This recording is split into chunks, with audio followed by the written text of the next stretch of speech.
सुप्रभात बच्चों, आज का विषय है हिंदी व्याकरण। हिंदी व्याकरण के अंतर्गत हम लोग पढ़ रहे थे क्रिया, और आज हम लोग क्रिया के भेद को पढ़ेंगे। क्रिया के भेद, क्रिया को दो आधार पर बांटा गया है। पहला है कर्म के आधार पर और दूसरा संरचना के आधार पर।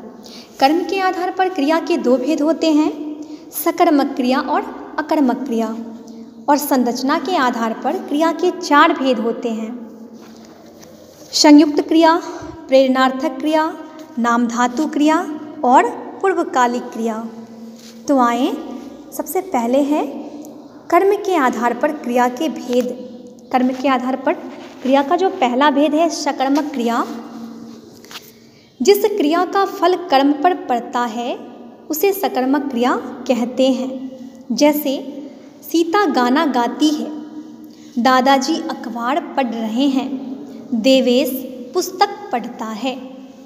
इन वाक्यों में गाना, पढ़ना जो है इसका प्रभाव पड़ रहा है किस पे? गाना पे, अखबार पे और पुस्तक पर।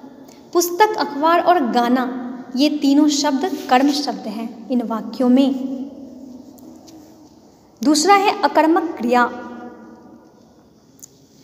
जिस क्रिया का फल कर्म पर नहीं पड़ता है उसे अकर्मक क्रिया कहते हैं।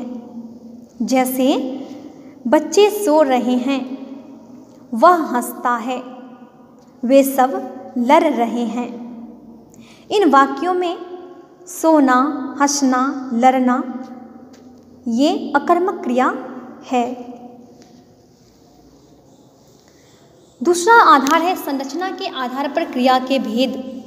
संरचना के आधार पर क्रिया का पहला भेद है संयुक्त क्रिया।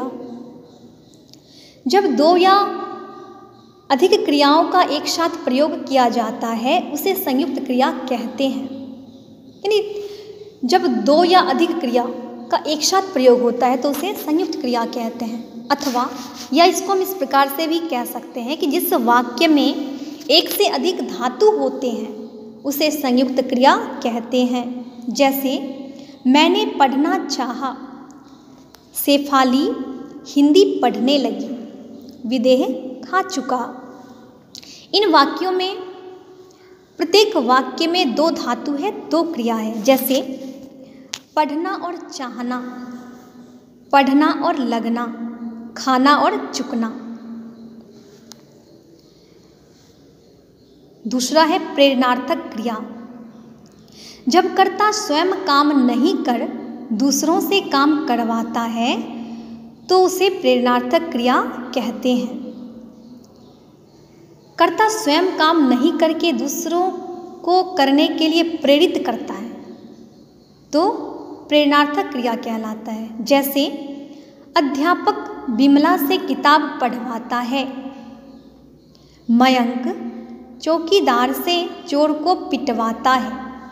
इसमें कर्ता स्वयं काम नहीं कर रहा है, दूसरों से करवा रहा है। जिस प्रकार अध्यापक विमला से पढ़वाते हैं, स्वयं नहीं पढ़ रहे हैं। मयंक स्वयं चोर को नहीं पीट रहा है बल्कि चौकीदार से पिटवाता है।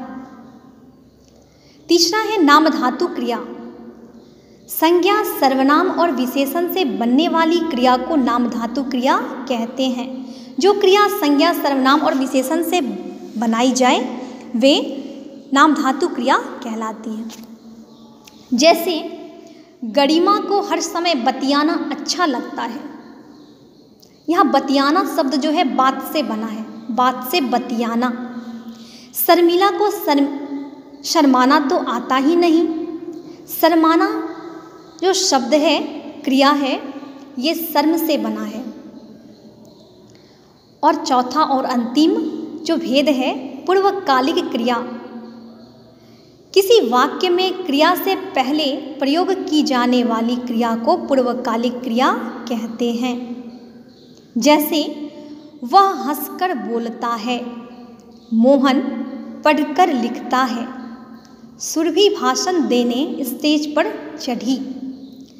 बोलने से पहले हंसने का काम हो रहा है, उसी प्रकार से लिखने से पहले पढ़ने का काम हो रहा है, और स्टेज पर चढ़ने से पहले भाषण देना, भाषण देने का काम, भाषण देने, ये क्रिया का प्रयोग पहले हो रहा है।